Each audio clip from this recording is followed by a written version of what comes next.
He held the manual in his hands, printed in English, the pages still crisp despite salt air and Pacific humidity. Captain Okumiya Masatake stood inside the wreckage of the American torpedo bomber on Akutan Island, 4 days after the Battle of Midway, and for the first time in his career as a naval aviator, he felt the cold weight of genuine doubt. The aircraft was a Grumman TBF Avenger, tail number Bureau number 00370, forced down during operations near Dutch Harbour in early June of 1942. The pilot had died on impact. The plane remained largely intact. Japanese recovery teams had transported it to a facility where it could be properly examined.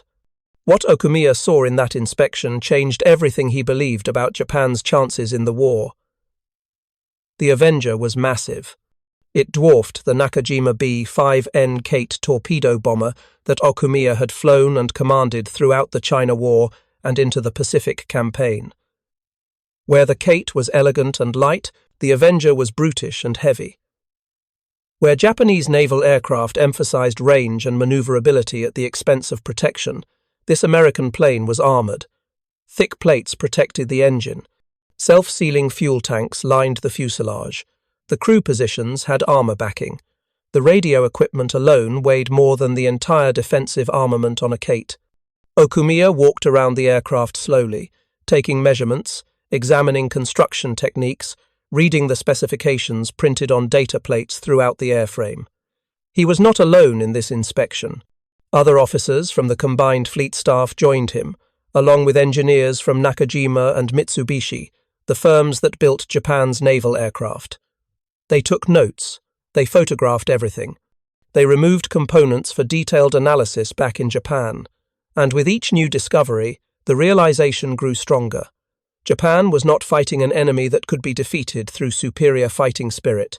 Japan was fighting an industrial colossus that could produce aircraft like this Avenger, in quantities Japan could never match, with capabilities Japan could not replicate, flown by crews protected by armor and equipment that Japanese designers had deliberately omitted to save weight.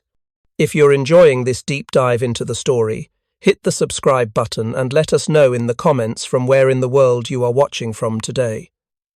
The inspection lasted hours. When Okumiya finally left the building that housed the captured Avenger, he carried with him a profound and terrible knowledge. Midway had been lost 4 days earlier. 4 Japanese fleet carriers had gone to the bottom of the Pacific, but Midway was not just a tactical defeat, it was a revelation. The appearance of aircraft like this Avenger, produced in numbers that seemed impossible, flown from carriers the Americans were building faster than Japan could sink them, meant that the war was already decided. Not in 1945 or 1946, when Japan's strategic planners expected American industrial might to become overwhelming, but now, already. In June of 1942, just 6 months after Pearl Harbor, the material basis for Japanese victory had ceased to exist. Okumiya would later write about this moment in his memoirs, describing it as the day he knew Japan would lose the war. But to understand why one captured aircraft could produce such certainty, to understand why a naval officer with years of combat experience would reach such a definitive conclusion from examining a single enemy plane, requires understanding what Japanese naval aviation believed about itself in the spring of 1942, and why those beliefs were about to collide with a reality no amount of courage or skill could overcome. The Japanese Navy's carrier aviation doctrine in 1942 represented the culmination of 2 decades of careful development, hard-won combat experience, and a coherent philosophy about how wars at sea would be fought. It was not an accident. It was not the product of resource constraints alone. It was a deliberate choice, made by intelligent officers who understood their strategic situation and designed their forces accordingly. That choice produced the most experienced, best-trained carrier aviation force in the world. It also produced aircraft and doctrines that could not sustain a long war against an industrial power with 10 times Japan's manufacturing capacity. The doctrine began with the Washington Naval Treaty of 1922, which limited capital ship construction and forced the Imperial Japanese Navy to reconsider how it would fight the United States in the Pacific. With fewer battleships than the Americans, Japanese naval planners concluded that carrier aviation would have to provide the decisive strike capability in any future war. While the United States and Britain viewed carriers primarily as support vessels for the battle fleet, Japan began developing carriers as the primary striking arm. This fundamental difference in strategic conception would shape everything that followed. By the mid-1930s, the Japanese Navy had developed a clear vision of carrier warfare. Long-range aircraft would strike first, achieving surprise and delivering devastating blows to enemy carriers before they could launch their own strikes. Speed and range mattered more than protection or payload. Skilled pilots flying superior aircraft would achieve victory through tactical excellence and aggressive action. Every design choice flowed from this doctrine. The Mitsubishi A6M0 fighter, introduced in 1940, embodied this philosophy perfectly. It was fast, maneuverable, and had extraordinary range over 1,000 nautical miles. It achieved these characteristics by eliminating armor protection, using a light airframe, and carrying minimal defensive equipment. No self-sealing fuel tanks, no armor, plate behind the pilot, no bulletproof windscreen. The Zero could outfight any carrier fighter it faced in 1941 and 1942, but it was vulnerable to damage. The Nakajima B-5N Kate torpedo bomber followed the same principles. It carried the excellent Type 91 aerial torpedo, a weapon superior to anything in the American arsenal in 1941. It had good range and acceptable speed, but it was unarmored and carried only a single defensive machine gun. The doctrine assumed that Zero fighters would protect the Kates from enemy interceptors, and that the Kates would not need to survive heavy defensive fire, because surprise and tactical skill would allow them to strike before the enemy could mount an effective defense. This doctrine had worked brilliantly in China, starting in 1937. Japanese naval aircraft, particularly the Zeros flying from land bases, dominated the skies. Chinese fighters were obsolete, poorly maintained, and flown by pilots with minimal training. The Japanese pilots, many of whom had hundreds of hours of training and increasingly substantial combat experience, achieved kill ratios that seemed impossible. One Zero pilot might shoot down 5 or 6 Chinese aircraft in a single engagement. These victories reinforced Japanese confidence in their doctrine and their aircraft. When war came to the Pacific in December of 1941, Japanese naval aviation entered combat with absolute confidence. The attack on Pearl Harbor validated everything the doctrine promised.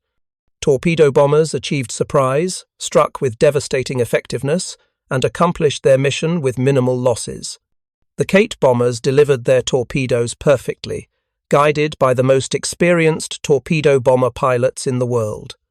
In the strikes on Clark Field in the Philippines, Zero fighters destroyed American aircraft on the ground and swept aside the few P-40 Warhawks that managed to get airborne.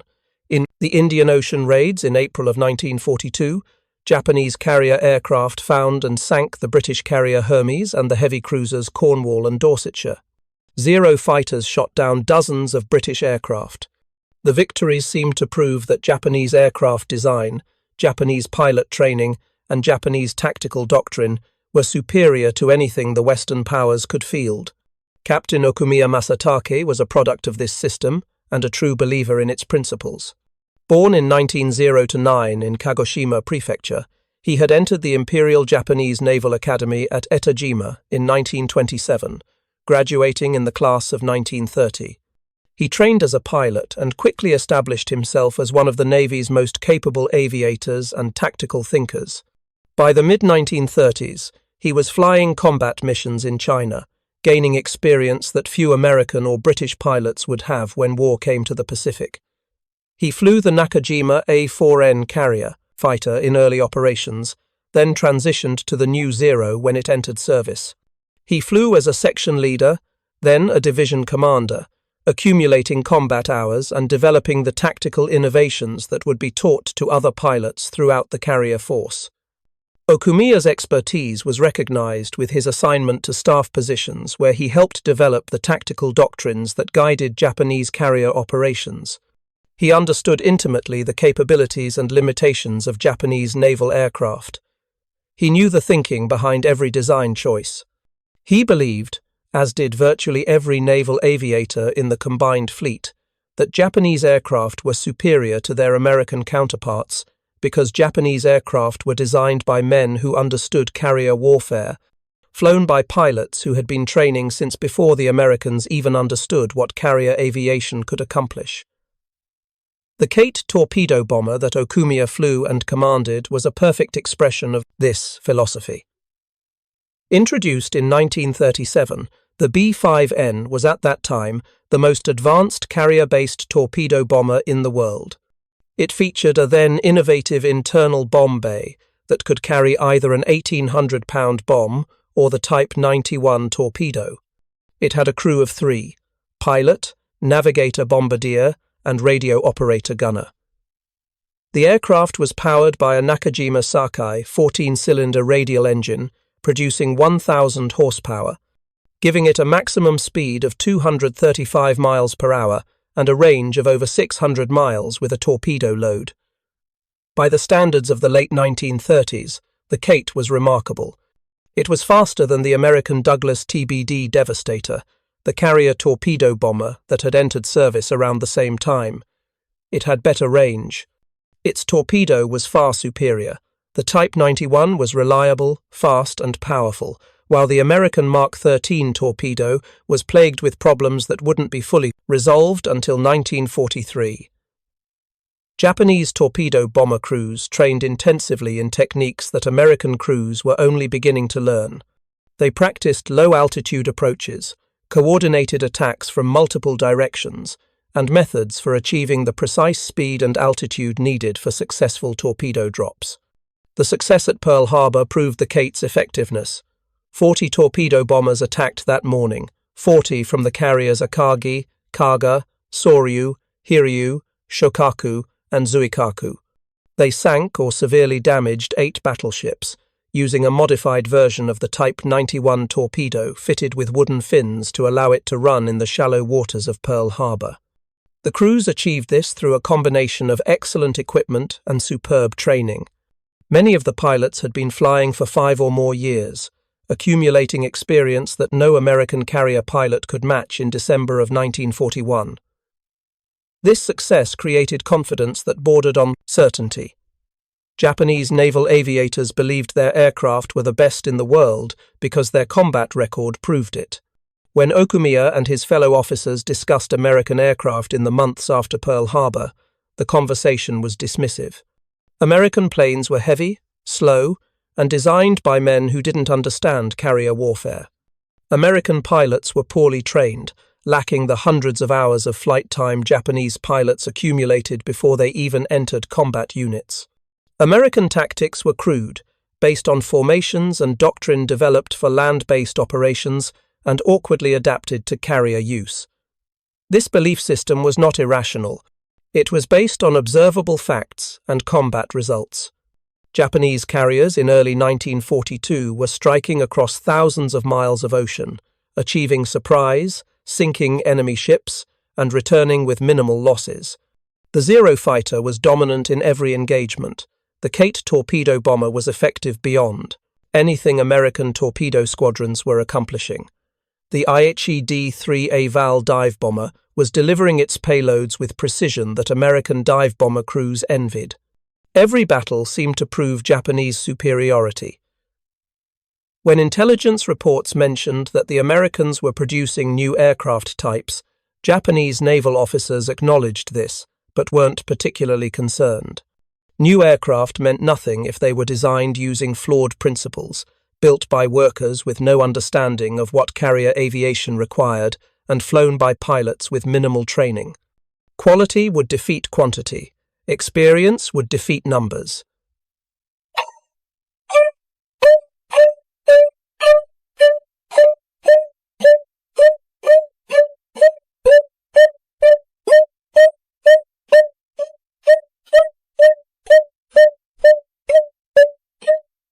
Then came Midway, and 4 fleet carriers went to the bottom, and with them died the illusion that Japanese naval aviation could sustain its superiority indefinitely through superior training and tactical excellence alone.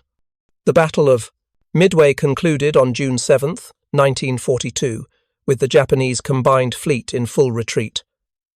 4 fleet carriers, Akagi, Kaga, Soryu, and Hiryu, had been sunk. Over 3,000 Japanese sailors and airmen were dead. The cream of Japan's carrier aviation force, pilots with years of training and combat experience, had perished in the flames or drowned in the Pacific. The strategic initiative in the Pacific War had shifted permanently to the United States, but the full implications of Midway would not become clear to Japanese naval leadership until they began examining the material evidence left behind by the battle, particularly the American aircraft that Japanese forces had managed to capture or recover in the weeks surrounding the engagement. The Grumman TBF Avenger that Captain Okumiya inspected was not from Midway itself, but from the diversionary operation against Dutch Harbor in Alaska that had preceded the main battle. On June 4, 1942, the same day the carriers were fighting at Midway, a TBF-1 Avenger from Navy Squadron VT-8 was hit by Japanese anti-aircraft fire during strikes against Japanese positions on Akutan Island. The pilot, Ensign Albert Mitchell, attempted an emergency landing on what appeared to be flat terrain. The ground was softer than it looked. The Avenger nosed over on impact. Mitchell died, either from the crash or shortly afterward. His aircraft remained largely intact, hidden in rough terrain where Japanese search parties didn't immediately locate it. American forces discovered the wreck weeks later. They recovered Mitchell's body but decided the aircraft was too damaged and too remote to salvage. The Avenger sat on Akutan through the summer of 1942, slowly deteriorating in the Alaskan weather. This was not the aircraft Okumiya inspected. The TBF that Japanese intelligence officers examined in detail was a different machine, one that had been forced down closer to Japanese-controlled territory and recovered more quickly, its systems and equipment intact enough for meaningful analysis. The exact circumstances of this particular capture remain less well documented than the famous Akutan Zero recovery, but Japanese technical intelligence reports from mid-1942 reference detailed examinations of captured American naval aircraft, including specific mention of the TBF type. What those reports revealed was sobering. The TBF-1 Avenger that entered service with the U.S. Navy in early 1942 was a fundamentally different kind of aircraft than anything Japan had produced or was producing. It represented a different philosophy of carrier aviation, one that prioritized crew survivability, payload capacity, and sustained operations over the extreme range and minimal weight that characterized Japanese designs. The Avenger was large. It weighed 15,109 pounds fully loaded, nearly double the Kate's 8,378-pound maximum weight. This wasn't wasted mass. Every pound served a purpose. The engine was a Wright R2, 620 Cyclone 14-cylinder radial, producing 1,700 horsepower at takeoff, 70% more power than the Kate's engine. This gave the Avenger a maximum speed of 275 miles per hour despite its greater weight. The range was comparable to the Kate at just over 1,000 miles, but the Avenger achieved this while carrying substantially more armor and defensive armament. The armor protection was what shocked Japanese inspectors most. The engine had armor plating protecting it from frontal attack. The oil cooler had armored shrouds. The crew positions had armor backing quarter-inch steel plate behind the pilot's seat, armor protecting the turret gunner, armor shielding the ventral gunner. The fuel tanks were self-sealing, a technology Japanese aircraft designers had experimented with but largely abandoned as too heavy. When a self-sealing tank was punctured, a rubber compound layer automatically swelled to close the hole, preventing fuel loss and reducing fire risk. This added weight, but it meant that aircraft hit by defensive fire could often make it back to the carrier rather than being lost with their crews. The defensive armament was equally impressive. The Avenger had a powered dorsal turret mounting a single .50 caliber Browning machine gun. This turret could rotate a full 360 degrees and elevate to high angles, allowing the gunner to engage attackers from any direction. A ventral position mounted another 30 caliber machine gun firing downward and rearward. The pilot had a single forward-firing 50 caliber gun in the right wing. This meant the Avenger could defend itself from attack from almost any angle, and the 50 caliber weapons had enough hitting power to seriously damage or destroy attacking fighters. The Kate, by comparison, had a single rear-firing 7.7mm machine gun manually aimed by the radio operator. It was inadequate against determined fighter attack. The ordnance capacity was remarkable. The internal bomb bay could carry a single 2,000-pound Mark 13 torpedo, or up to 2,000 pounds of bombs in various configurations. Additionally, the Avenger could carry bombs or rockets on underwing hardpoints, something the Kate could not do. The Mark 13 torpedo itself was, in 1942, inferior to Japan's Type 91 in reliability and performance, but American ordnance engineers were rapidly improving it. By 1943, the Mark 13 would be a highly effective weapon, and the Avenger's ability to deliver it from a stable platform with good speed and protection would make American torpedo attacks far more effective than they had been at Midway, where obsolete TBD devastators had been slaughtered, trying to attack the Japanese carriers. If you find this story engaging, please take a moment to subscribe and enable notifications. It helps us continue producing in-depth content like this. The radio and navigation equipment on the Avenger represented another technological gulf. The aircraft had a complete radio suite, including a receiver, transmitter, and intercom system, allowing the 3 crew members to communicate internally. It had direction-finding equipment, a radio compass, and navigation instruments that allowed all-weather operations. The Kate had basic radio equipment, but many aircraft flew without radios entirely to save weight, and the navigation equipment was rudimentary compared to American standards. This meant that American formations could coordinate during missions, adapt to changing situations, and guide damaged aircraft back to carriers even in poor weather. Japanese formations often lost cohesion during complex operations, and aircraft that became separated from their groups frequently failed to find their way back to the carriers. The crew positions themselves reflected the different design philosophies. The Avenger had 3 crew members: pilot, turret gunner, and radio man bombardier, who also operated the ventral gun. Each position had adequate space, proper seating, and equipment organized for efficiency. The pilot sat under a clear canopy that provided excellent visibility. His instrument panel was comprehensive and logically arranged. His controls were well positioned. He could fly the aircraft for hours without excessive fatigue. The turret gunner sat in a powered turret with good visibility and fields of fire. The radio man bombardier worked at a station with proper equipment layout and enough room to perform his multiple functions effectively. The Kate's crew positions were more cramped. The pilot had adequate space and visibility, but the navigator bombardier and radio operator gunner positions were confined and equipped with minimal instruments. The radio operator operated his defensive gun while twisted around in a small space, aiming manually at attacking fighters while the aircraft maneuvered. It was exhausting work that became nearly impossible when the aircraft was taking damage and the pilot was conducting evasive maneuvers. But the most telling difference wasn't visible in the airframe specifications or equipment lists. It was in the construction techniques and material quality. The Avenger was built using modern American manufacturing methods. The aluminum alloys were high quality and consistent. The riveting was precise. The hydraulic systems were sophisticated and reliable.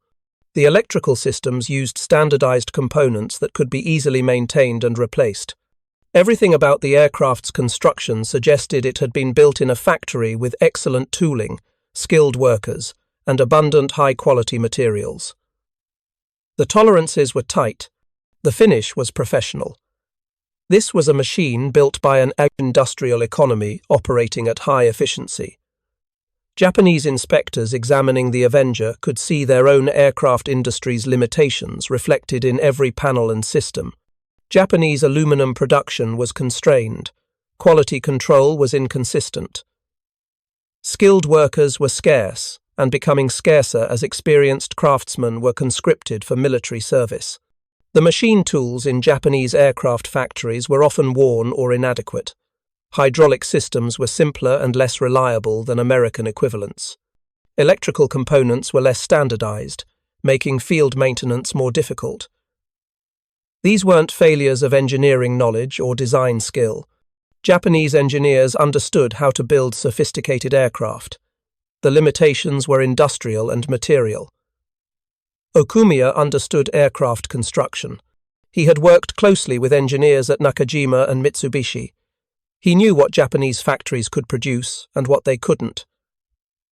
As he examined the Avenger, comparing its systems mentally to the Kate bombers he had flown for years, he was performing calculations that had nothing to do with tactics or pilot skill. He was calculating industrial capacity. The Avenger represented a certain level of manufacturing sophistication, material quality, and production efficiency. It was not a prototype or an experimental aircraft. It was a production model built in quantity. Intelligence reports indicated that the Americans were producing these aircraft at rates Japan could not match. The Grumman Aircraft Engineering Corporation factory in Bethpage, New York, where the Avenger was manufactured, had been purpose-built for high-volume production. The facility covered 73 acres. It employed thousands of workers operating on multiple shifts. The production line was designed for efficiency, with aircraft moving through sequential assembly stations where specialized teams installed specific systems. Grumman had received the contract for the TBF in April of 1940, with the specification calling for a replacement for the obsolete Douglas TBD Devastator. The first prototype flew in August of 1941. Production aircraft began rolling off the line in January of 1942. By June of 1942, when Okumiya was examining the captured example, Grumman had already delivered over 100 aircraft to the Navy. Production was accelerating. By the end of 1942, Grumman would deliver over 500 TBFs. When demand exceeded Bethpage's capacity, the entire production design was transferred to General Motors' Eastern Aircraft Division, which built over 7,000 additional Avengers designated TBM to indicate the different manufacturer. The total production of TBF and TBM Avengers would eventually reach 9,839 aircraft, 9,839 copies of a sophisticated, heavily equipped, well-armored torpedo bomber, each one representing thousands of hours of skilled labor and hundreds of pounds of high-quality aluminum and other strategic materials. Japan's entire production of the B-5N Kate from 1937 through the end of production in 1943 totaled 1,149 aircraft. The Americans would build 8 times as many Avengers, and the Avenger was just one type among dozens in American production. The United States was simultaneously building Dauntless dive bombers, Helldiver dive bombers, Wildcat fighters, Hellcat fighters, Corsair fighters, multiple types of patrol aircraft, training aircraft, transport aircraft, all while also producing thousands of land-based bombers and fighters for operations in Europe and the Pacific. Okumiya knew these numbers, or approximations of them from intelligence estimates. He knew that Japan's aircraft production in 1942 would total roughly 8,000 aircraft of all types. He knew that American production in the same year would exceed 47,000 aircraft. The ratio was nearly 6-to-1, and it was widening. American production would peak in 1944 at over 96,000 aircraft. Japanese production would peak at 28,000. The Americans weren't just producing more aircraft.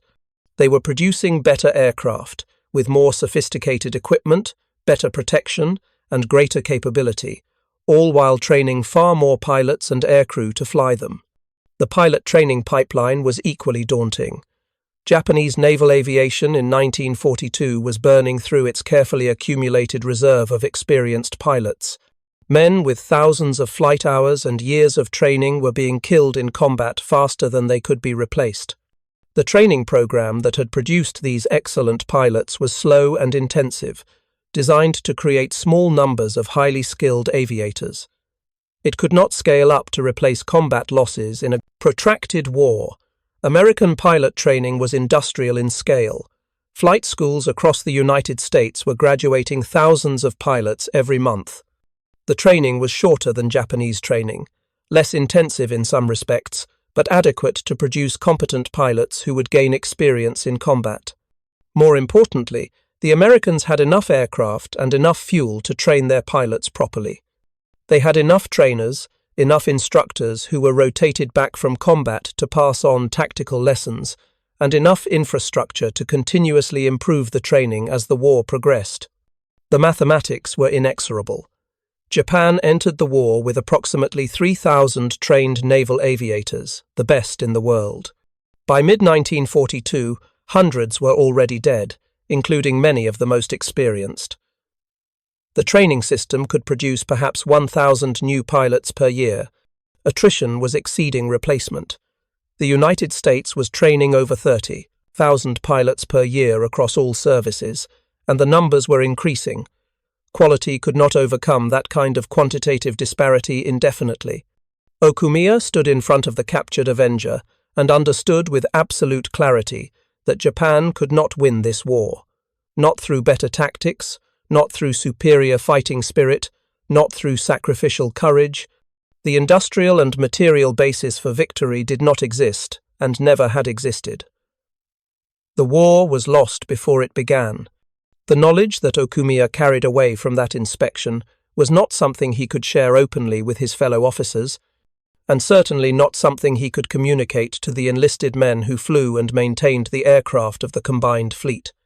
The Imperial Japanese Navy in mid-1942 was still an organization built on concepts of honor, fighting spirit, and absolute confidence in ultimate victory. To suggest that the war was already lost, that American industrial capacity made Japanese defeat inevitable, would have been seen as defeatism at best and treason at worst. Officers who expressed such doubts risked relief from command, disgrace, or worse. So Okumiya kept his conclusions largely to himself, sharing them only with a small circle of staff officers who had reached similar conclusions through their own analyses of American capabilities and Japanese limitations. But the knowledge changed how he approached his duties. In the months and years following Midway, Okumiya served in various staff positions where he helped develop tactics and doctrines for carrier operations. His recommendations began to emphasize conservation of experienced pilots, defensive tactics to minimize losses, and realistic assessments of what Japanese naval aviation could and could not accomplish. He argued against wasteful operations that risked valuable pilots for minimal strategic gain. He pushed for improved pilot training programs that could produce larger numbers of competent aviators, even if they weren't as superbly skilled as pre-war pilots. He advocated for better aircraft protection and equipment, even if it meant accepting reduced range or performance. These arguments often fell on deaf ears among officers who still believed that Japanese superiority in training and tactics could overcome material disadvantages. The war continued, and every month brought new evidence supporting Okumiya's grim assessment. American carriers that had been sunk or damaged returned to service after repairs that would have taken Japanese shipyards twice as long. New American carriers joined the fleet, Essex-class ships that were larger, faster, and more capable than anything Japan was building. American aircraft improved continuously. The Grumman F-6F Hellcat fighter that entered service in 1943 was faster than the Zero, better armed, far more durable, and available in quantities that swamped Japanese defenses. The Curtiss S-B-2C Helldiver replaced the Dauntless as the standard dive bomber, carrying heavier bomb loads with better protection. Improved versions of the Avenger received upgraded engines, better radar, and enhanced weapons systems. Japanese aircraft development, meanwhile, stagnated. The Zero received minor upgrades but remained fundamentally the same aircraft it had been in 1941, increasingly obsolete against newer American fighters. The Kate continued in service long past the point where it should have been replaced, because Japan lacked the industrial capacity to develop and mass-produce a successor. When new aircraft types did enter service, They were produced in small numbers insufficient to meaningfully impact the war. The Nakajima B-6N torpedo bomber, intended as the Kate's replacement, was a better aircraft with improved speed and payload, but only 1,133 were built before the war ended. The Yokosuka D-4Y Judy dive bomber was faster and more capable than the Val it replaced, but production problems and material shortages meant only 2,019 were completed. The pilot situation deteriorated catastrophically. At the Battle of the Philippine Sea in June of 1944, 2 years after Midway, Japanese naval aviation suffered losses so severe that American pilots called the engagement the Great Marianas Turkey Shoot. Over 600 Japanese aircraft were destroyed in 2 days. The pilots flying those aircraft were poorly trained replacements, many with fewer than 100 hours of flight time total, thrown into combat against American pilots flying superior aircraft and supported by radar-directed fighter control and massive anti-aircraft barrages from ships equipped with proximity-fused shells. The result was slaughter. The cream of Japanese naval aviation, the men who had struck Pearl Harbor and ranged across the Pacific in early 1942, were long dead. Their replacements were dying before they could gain the experience needed to be effective. By late 1944, experienced Japanese pilots were so scarce that the Navy began organizing kamikaze units, reasoning that deliberately crashing explosives-laden aircraft into American ships was the only way inadequately trained pilots could inflict damage on the enemy. It was an admission of total failure, a recognition that Japan could no longer compete in conventional carrier aviation and was reduced to using pilots as guided missiles. Okumiya opposed the kamikaze tactics initially, arguing that they wasted pilots who could, with proper training and equipment, contribute more over time than through a single suicide attack. But by late in the war, even he recognized that there was no time left for proper training, no fuel available for extended flight instruction, and no realistic hope that Japan could rebuild its naval aviation force to competitive strength. After the war ended, Okumiya survived and eventually wrote extensively about his experiences and his analysis of why Japan lost. His memoir, Zero, The Story of Japan's Air War in the Pacific, co-written with Jiro Horikoshi, the designer of the Zero fighter, and Martin Kadin, became an important historical source. In it, Okumiya described the moment examining captured American aircraft when he realized the true scale of the industrial disparity Japan faced. He wrote candidly about the mistakes Japanese leadership made, the flawed assumptions that guided strategy, and the inevitable consequences of fighting a war Japan lacked the industrial base to sustain. His analysis focused on several key failures. First, Japanese leadership had fundamentally misunderstood American national character and industrial capacity. They assumed that the United States, wounded by Pearl Harbor and distracted by the war in Europe, would negotiate a settlement rather than commit to total war in the Pacific. This assumption was catastrophically wrong. The United Life, states mobilized completely, devoted massive resources to the Pacific War even while fighting in Europe, and demonstrated a willingness to sustain casualties and continue operations until Japan was completely defeated. Second, Japanese aircraft design philosophy, which had seemed so successful in early victories, proved unsuited for sustained warfare against an opponent who could afford to protect his pilots and aircraft with armor and sophisticated equipment. The emphasis on range and maneuverability at the expense of protection produced aircraft that were deadly in the hands of expert pilots, but fragile when those pilots were killed and replaced by less experienced men. American aircraft design emphasized survivability, allowing damaged aircraft to return to carriers and pilots to survive hits that would have killed Japanese aircrew. Over time, this meant American pilots gained experience while Japanese pilots died before they could become veterans. Third, the pilot training system could not scale. The pre-war Japanese naval aviation training program produced superbly skilled pilots, but in small numbers. When combat losses accelerated after Midway, The training system could not expand quickly enough to replace the losses while maintaining quality.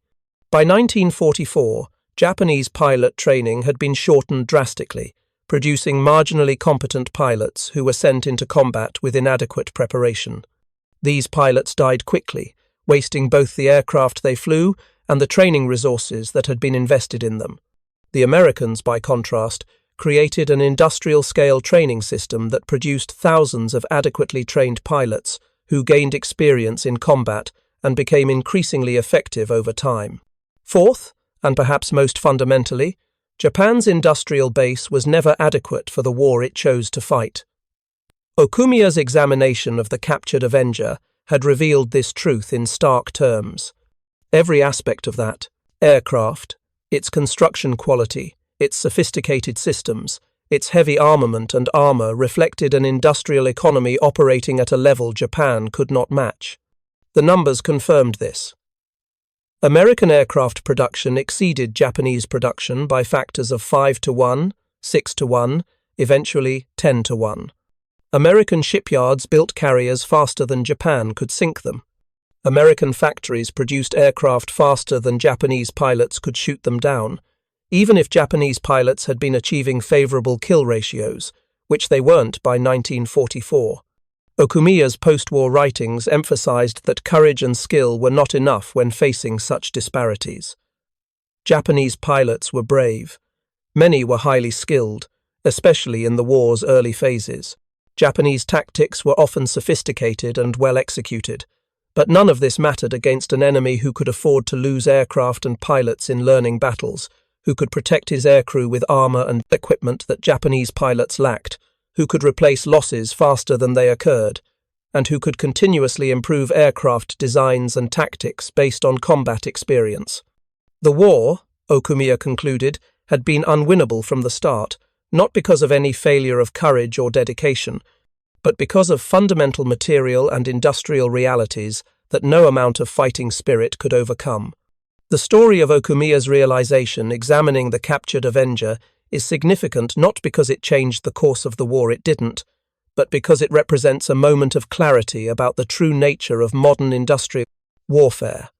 World War II was not won primarily through tactical brilliance, superior fighting spirit, or even better training and doctrine, though all of these mattered.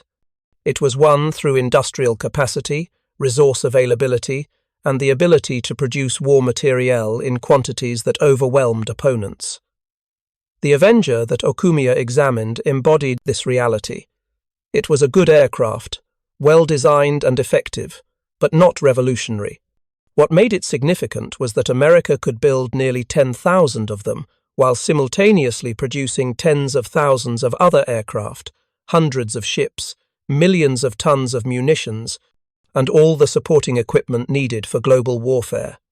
Japan, despite having skilled engineers, brave pilots, and sophisticated tactical doctrines, could not compete at that level. The implications extended beyond the Pacific War. The lesson that industrial capacity determines outcomes in modern warfare influenced post-war military planning across the world. The Cold War arms race between the United States and Soviet Union was fundamentally about industrial and technological capacity. Both sides understood that victory in any potential conflict would depend on the ability to produce weapons, train personnel, and sustain operations at scales that would dwarf World War II. The nuclear age added another dimension, but the underlying principle remained. Modern warfare between industrial powers is as much about factory output as battlefield tactics. For Japan, the realization came too late. By the time officers like Okumiya understood the true situation, the nation was committed to a war it could not win. The momentum of strategic decisions made in the late 1930s and early 1940s could not be reversed. The attack on Pearl Harbor had guaranteed American entry into the war.